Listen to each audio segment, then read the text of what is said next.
Welcome back to our lecture. Let's proceed with metals and non metals. इसमें हमें आज करना है properties of ionic compounds. Ionic compounds की प्रॉपर्टीज क्या क्या होती हैं? Properties of ionic compound basically इसकी कंपाउंड्स की प्रॉपर्टी क्या होती है? कंपाउंड्स क्या होता है? एक बेसिकली दो चार चीजों का मिक्सचर होता है, दो से अधिक, दो से एक से ज्यादा और दो से तीन चीजों का मिक्सचर होता है कंपाउंड। जैसे कि ये NaCl कंपाउंड है, आयोनिक कंपाउंड है। लेड, कैल्शियम, CaO, MgCl2, ये कैसे हैं?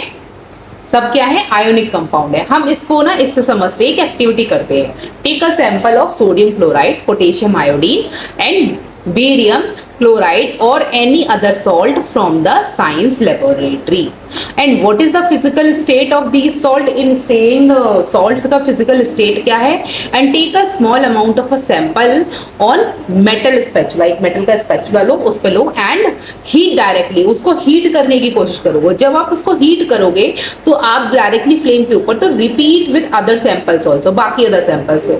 then जो भी चीज आप observe करते हो, did the sample impart any color? क्या इन सैंपल का कुछ कलर चेंज होता है या फिर कुछ कंपाउंड मेल्ट होता है? Does these compound melt? तो वो जब आप हीट करोगे तो आपको पता लगेगा। जिसका भी मेल्टिंग पॉइंट जल्दी बहुत लो होगा तो वो तुरंत मेल्ट हो जाएगा, जिसका ज्यादा होगा वो इतनी जल्दी मेल्ट नहीं होगा, जिसका बॉइलिंग पॉइंट कम होगा वो बहुत जल्दी बॉइल हो जाएगा।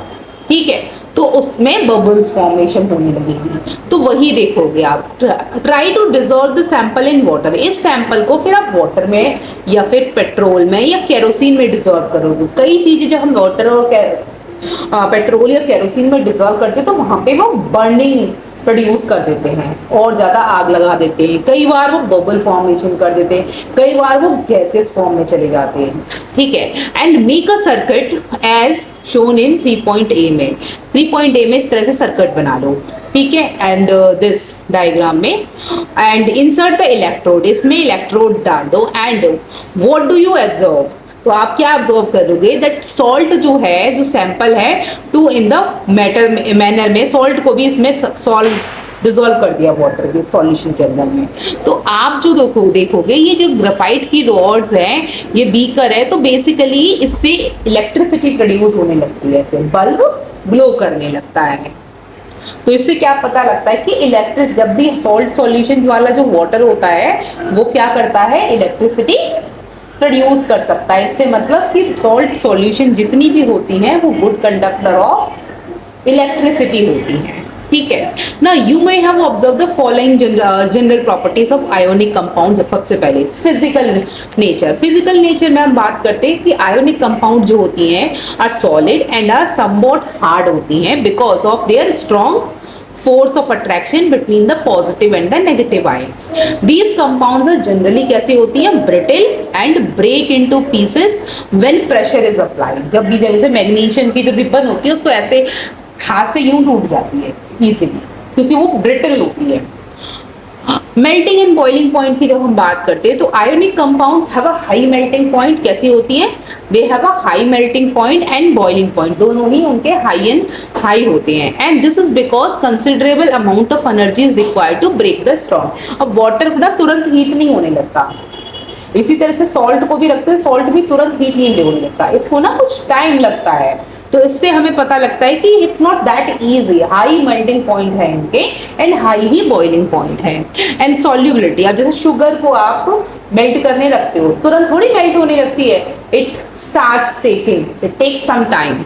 तो सॉल्युबिलिटी लाइक डिसॉल्व होना वाला। तो सॉल्युबल कितना है? Electrovalent compounds are generally soluble in water. ऐसे सॉल्यूशन जो कि वाटर में डिसॉल्व हो जाते हैं उनको हम ज्यादातर क्या बोलते हैं? वो कैसे कैसे सॉल्यूशन होते हैं, सॉल्वेंट होते हैं? Basically they are electrovalent compounds. Compounds which are easily dissolved in water are called electrovalent compounds. So and insoluble in solvents such as kerosene. कहाँ insoluble होते हैं? केरोसिन में और पेट्रोल में, इसमें insoluble होते हैं। ठीक है, वाटर के साथ सॉल्युबल होते हैं बट केरोसिन एंड पेट्रोल के साथ they are not soluble. Conduction of electricity. The conduction of electricity through a solution involves the movement of charged particles. A solution of an ionic compound in water contains ions which move to the opposite electrodes. When electricity is passed through the solution, ionic compound in the solid state do not conduct. Ionic compound जब भी solid state में होते हैं तो they do not conduct electricity. वो क्या, क्योंकि उनके जो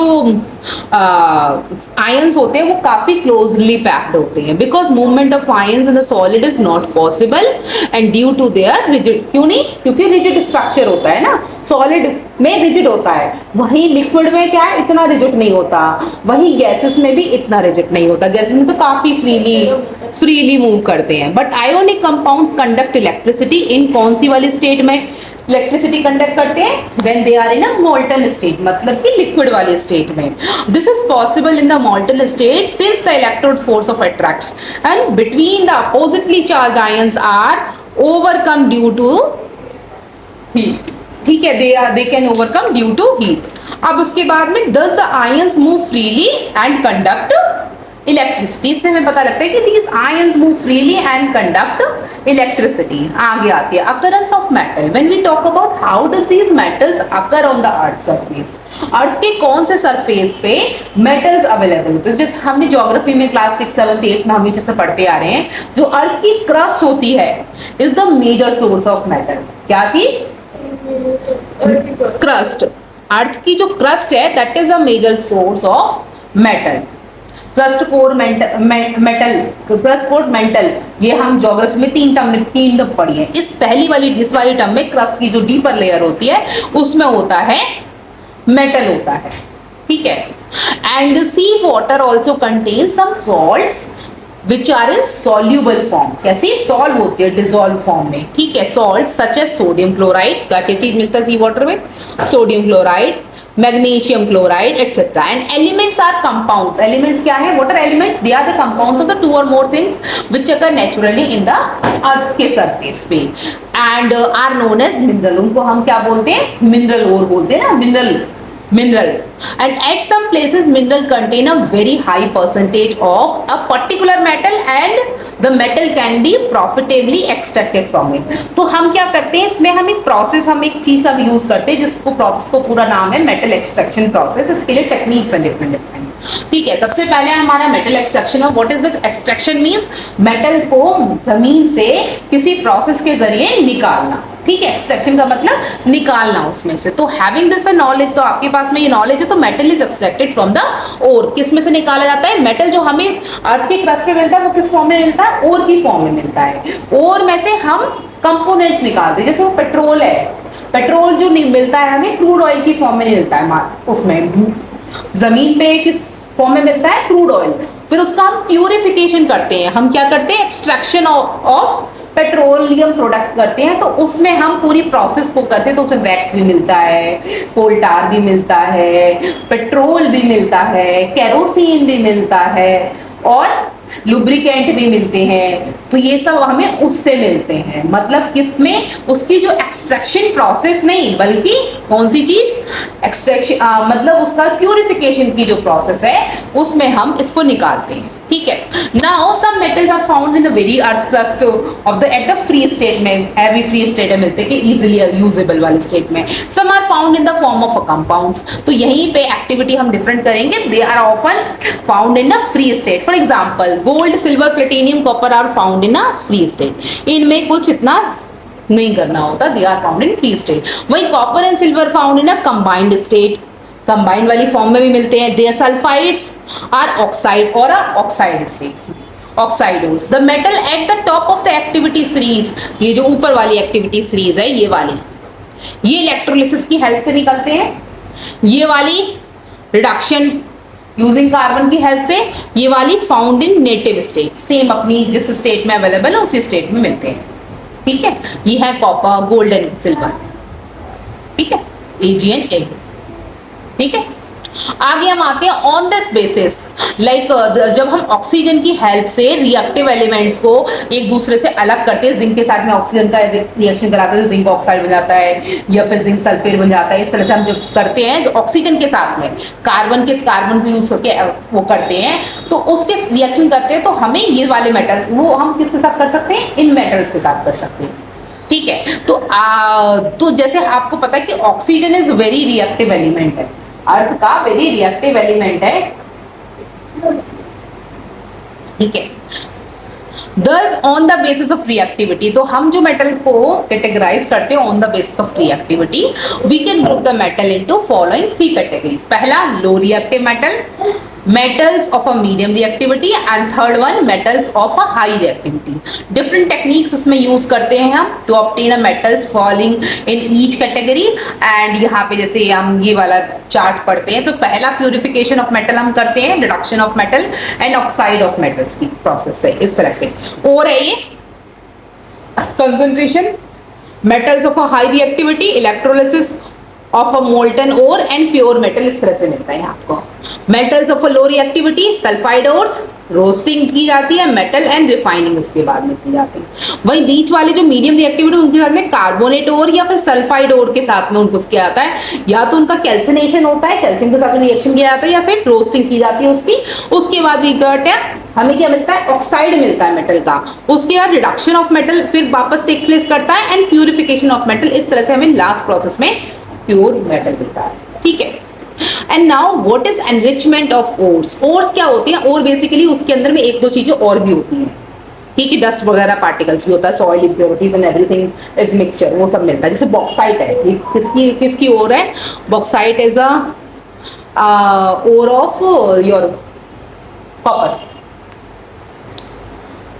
Ore mined from earth are usually contaminated with large amount of impurities such as soil, sand, called guage. ठीक है, and these impurities must be removed from the ore prior to extraction of the metals.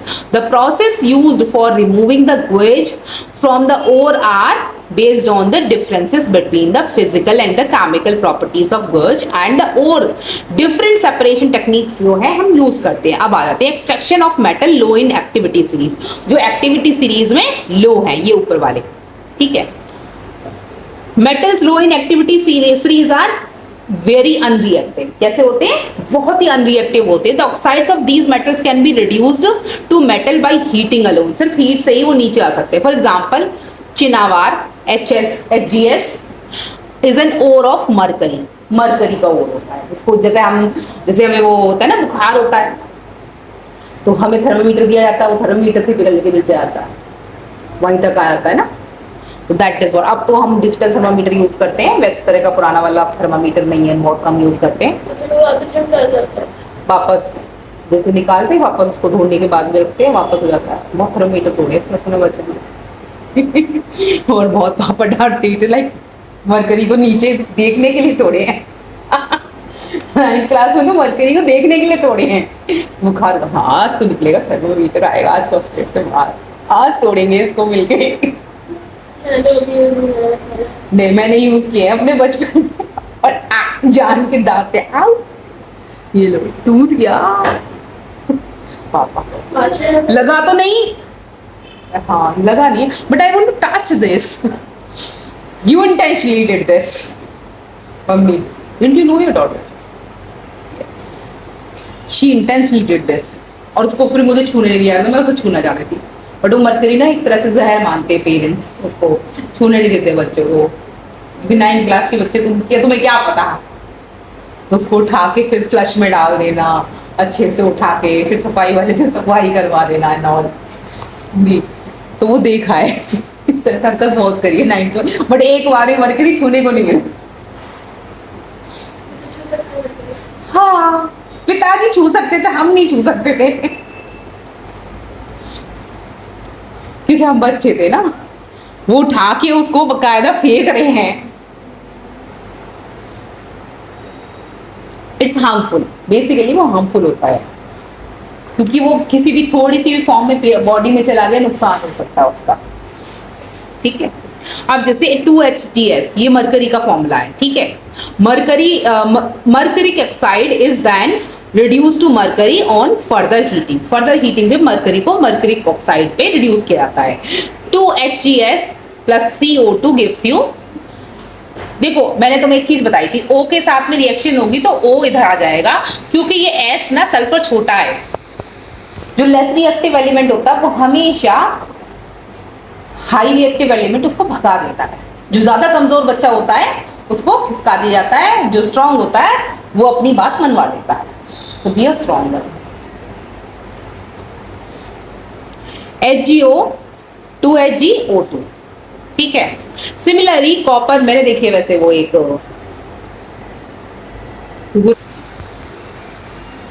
ना extracting metals in the middle of the activity series. Middle of the activity series में जैसे metal है, middle of the activity series जो zinc या फिर iron या lead copper are moderately reactive. ये क्या बीच के थोड़े कम रिएक्टिव है, थोड़े ज्यादा भी नहीं है, एकदम हाई भी नहीं है और एकदम कम भी नहीं है, मॉडरेट है।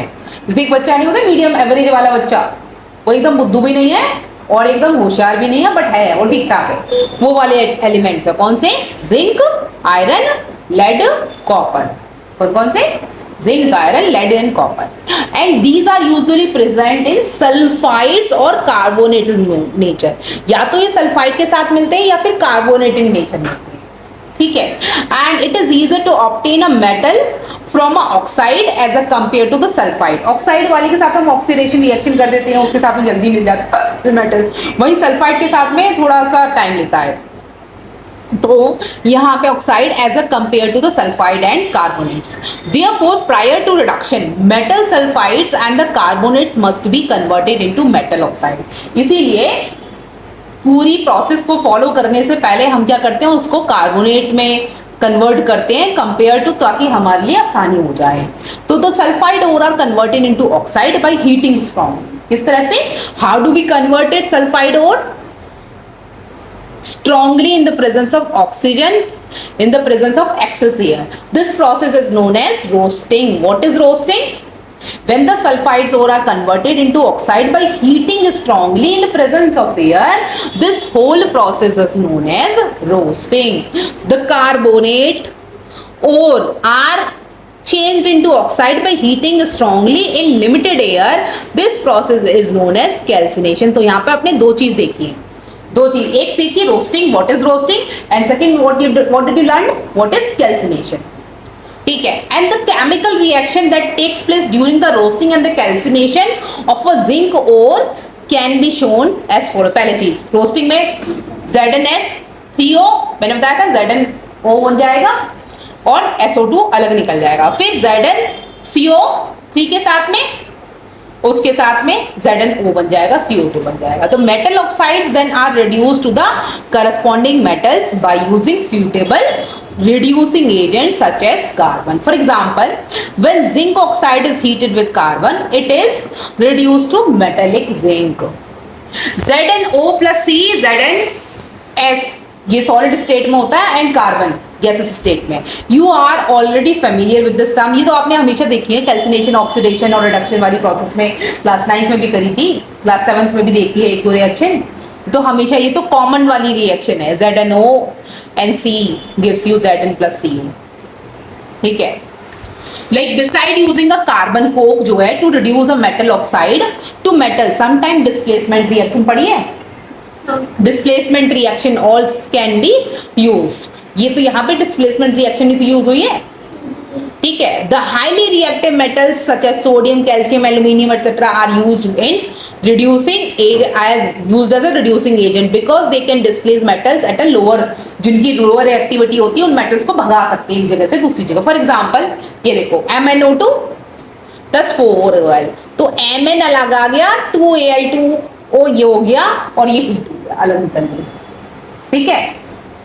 ये कम रिएक्टिव था Al के साथ में, O ज्यादा रिएक्टिव है तो O उधर पहुंच गया, बोला निकल भाई मैं तेरे साथ नहीं आ रहा, तेरे साथ आ, ठीक है। ये किसकी वजह से? डिस्प्लेसमेंट रिएक्शन आर हाईली कैसी होती है? एक्सोथर्मिक होती है, क्योंकि ये हीट को निकालती है, इसलिए क्या होगी? एक्सोथर्मिक होती है, दो तरह की, endothermic and exothermic, and the amount of a heat evolved is so large that the metals are produced in a molten state. तो मेटल जो मिल रहा है ना, किस स्टेट में मिल रहा है यहाँ पर? पिघले हुए स्टेट में, मोल्टन स्टेट में। And in fact the reaction of iron and oxide, iron का ऑक्साइड क्या है? Fe2O3, फेरिक ऑक्साइड है। क्या है?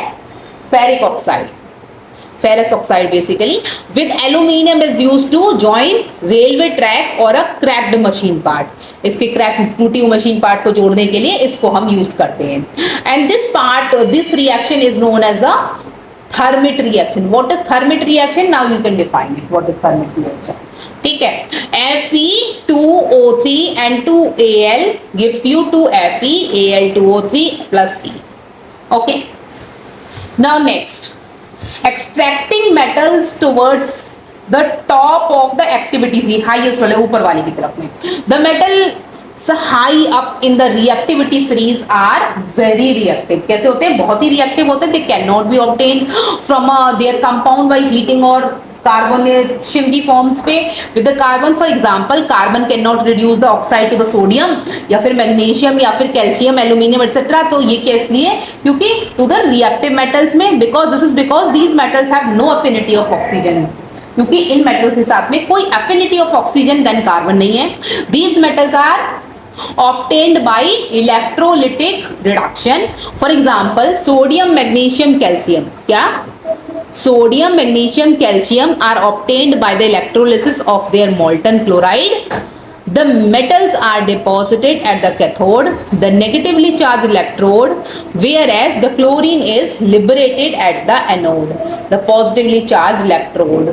the reactions are at cathode, Na plus, ये आपकी रिएक्शन हो गई, negatively charge, negatively charge. Similarly aluminium is obtained by किसकी तरह से? Electrolysis, reduction of aluminium oxide. अब रिफाइनिंग ऑफ मेटल करते हैं, जो मैंने बताया था कि आयरन, पेट्रोलियम को रिफाइनिंग की हेल्प से निकालते हैं हम। तो हमें क्या मिलता है? बेसिकली क्रूड ऑयल मिलता है। क्रूड ऑयल का हम रिफाइनिंग प्रोसेस से हम उसके बाई कंपोनेंट, सब कंपोनेंट सारे निकालते हैं। तो यहाँ metals produced by various reduction processes described above are not pure। वो कैसे हैं? प्योर नहीं है, they are not in the form of a usable form। तो उसको हमें प्योर बनाने के लिए क्या करेंगे? they have so many impurities like sand भी है, उसमें dust भी है, different metal, different components भी हैं, different compounds भी हैं। तो प्योर मेटल को निकालने के लिए what we are doing? firstly electrolytic refining। first process is electrolytic refining. ये कहाँ होती है? Such as many metal such as copper, zinc, tin, nickel, gold etcetera are refined by electrolytically, and in this process the impure metal is made. Impure metal को बनाया जाता है। The anode and the then thin strip of a pure metal is made the cathode. और thin strip जो होती है, ये देखो, एक है इम्प्योर की, एक है उसकी। कैथोड में दो बनाई जाती है, और उसके बाद में जो वो होता है, इम्प्योरिटीज होती हैं, वो यहाँ डिजोल्व हो जाती हैं, और एसिडिफाइड कॉपर सल्फेट सॉल्यूशन यहाँ डाली जाती है। एनोड ये रहा आपका, कैथोड ये रहा। ठीक है, इस तरह से जब इलेक्ट्रोलिसिस प्रोसेस में the electrolyte is a solution of acidified copper sulphate, and the anode is a impure, जो आपका एनोड है ये वाला इम्प्योर कॉपर है, whereas the cathode is a strip of a pure copper. जितना भी इससे प्योर कॉपर बनेगा वो सारा इसके ऊपर जमता जाएगा। ठीक है, and pure copper is deposited on the cathode. किस पे डिपॉजिट हो जाएगा? इस वाले पे, कैथोड पे डिपॉजिट हो जाएगा। कौन सी वाली प्रोसेस में? इलेक्ट्रोलिटिक रिफाइनिंग वाली प्रोसेस में। इतना ही बताएंगे। An equivalent amount of a pure metal from the electrolyte is deposited on the cathode, and the soluble impurities go to the into the solution, whereas the insoluble impurities settle down in the bottom of the anode and are known as anode mud। किसको बोलते हैं anode mud? ये वाला। ठीक है, हो गया। What is corrosion? corrosion देखा है, जैसे जंग लग जाती है आयरन में, that is corrosion। ठीक है, अब you have learned about the following about the corrosion in chapter 1, silver articles। जैसे मैंने सिल्वर पहना हुआ है, silver article, it becomes blackish हो जाता है, फिर ठीक है black after some time when exposed to air। this is because it reacts with the sulfur in the air to form a coating of a sulfur sulfide, silver sulfide। इसकी coating बन जाती है इसके ऊपर सिल्वर सल्फाइड की coating बन जाती है, इसकी वजह से ब्लैक हो जाता है। कॉपर आपने देखा ब्लैक ब्लू ग्रीनिश हो जाता है कॉपर का, कोई बर्तन हुआ घर में बोतल होती है कॉपर की, देखिए ना बोतल थी ना बीच में, देखी थी ना, वो ऐसे हो जाती है। क्यों आती है? बिकॉज जो मॉइस्ट है ना, विद द मॉइस्ट, जब वो मॉइस्ट नेचर से मिक्स होता है एयर से, तो स्लोली अपनी जो शाइनीनेस है ब्राउन सरफेस का वो लूज कर देती है, it gains a green coat, green coating उस पर हो जाती है। This green substance is the basic copper carbonate. ये क्या है green substance? Basic copper carbonate. Iron को आपने देखा है जंग लग जाती है, कभी हम आयरन वाली जगह बैठ जाते हैं, पीछे हमारे कपड़ों में लग जाती है, बड़ी मुश्किल से छूटती नहीं है। तो जैसे वायर कहीं आयरन की उसमें हमने टांग दिया कपड़ों को, तो उसमें लंबी लग जाती है। That is what iron, when iron is exposed to air, तो उस टाइम पे इसलिए बोला जाता है कि आयरन के जो गेट वगैरह होते हैं उनको हमेशा पेंट किए जाते हैं रस्टिंग से प्रिवेंट करने के लिए। किस वजह से? जो जितनी भी आपकी मशीनें होती हैं उसमें लुब्रिकेंट डाला जाता है, ऑयल वगैरह डाला जाता है, क्योंकि वो तो आयरन की होती है पर उसमें ऑयल डाला जाता है टू ग्रीजिंग इफेक्ट को इम्प्रूव करने के लिए, एंड मशीन को का जो आयरन है उसको बचाने के लिए रस्टिंग से। आगे तो नील वाला टेस्ट वाला इसको पढ़ लोगी, समझ में आ गया ना, तो मैंने वैसे समझा दिया।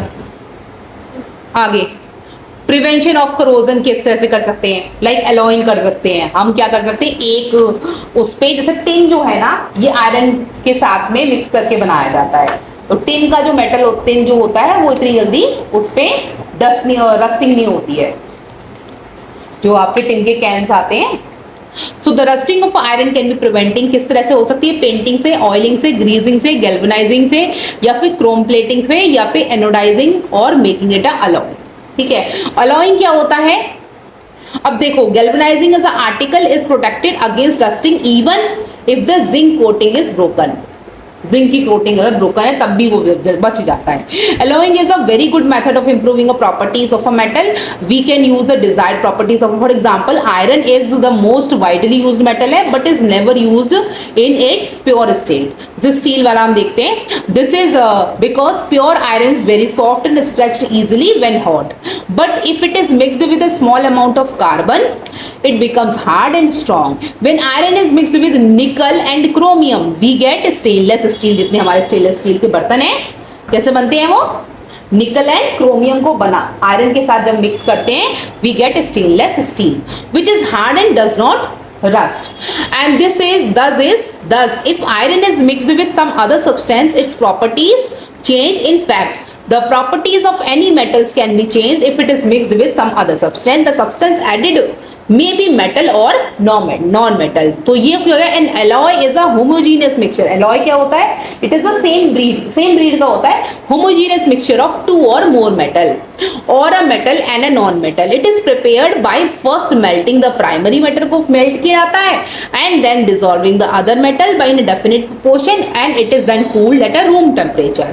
जैसे कि प्योर गोल्ड कैसा होता है? नहीं हो सकता, उसकी ज्वेलरी नहीं बन सकती।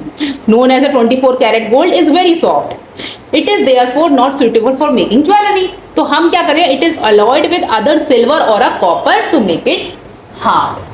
तो then generally in India 22 carat gold is used for making ornament। it means 22 parts of pure gold and alloyed 2 part of either copper या फिर silver। हमारे इंडिया में ज्यादातर कॉपर यूज होता है 22 कैरेट में इसके साथ में। if one of the metal is mercury, then the alloy is known as a amalgam। What is the alloy of mercury? Amalgam। The electrical conductivity of a melting of an alloy is less than that of a pure metal। For example, brass and alloy of a brass के बर्तन देखे? हाँ, कांसे के बर्तन जिसको हम बोलते हैं। An alloy of a copper and zinc, copper और जिंक का होता है। And bronze, an alloy of copper and tin। Bronze किसका है? An alloy of copper and tin। यहाँ पे काफी वन मार्कर है आपके पास में। are not good conductor of electricity, whereas copper is used for making electrical circuit।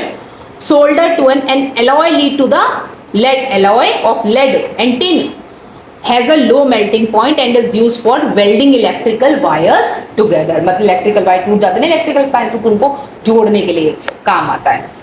ठीक है, ये आपको मेटलर्जी पता होना चाहिए। इंडियन मेटलर्जी कुतुब मीनार में बेसिकली आयरन पिलर है, ये 16,000 ईयर्स पुराना। ठीक है, they have made developed process उस टाइम पे। हाँ, that has the iron pillar है, उसमें 8 मीटर हाई का एंड वे कितना है 6 टन्स। ठीक है, this is all for today. आपका हो गया चैप्टर खत्म। So I think prepare well for this chapter. ठीक है, इसके एक एक एमसीक्यू, एक एक टर्म्स सारी। अभी सेकंड में मेरी काफी प्यूरिफिकेशन में काफी सारी टर्म्स थी। हाँ हाँ, ये एक्टिविटीज हैं ये वाले। हाँ, ये याद करने, फॉर्मूले से याद करने सकते। ये तुम ऊपर रिएक्शन करोगी ना, उनसे याद हो जाएंगे कंटिन्यूअसली।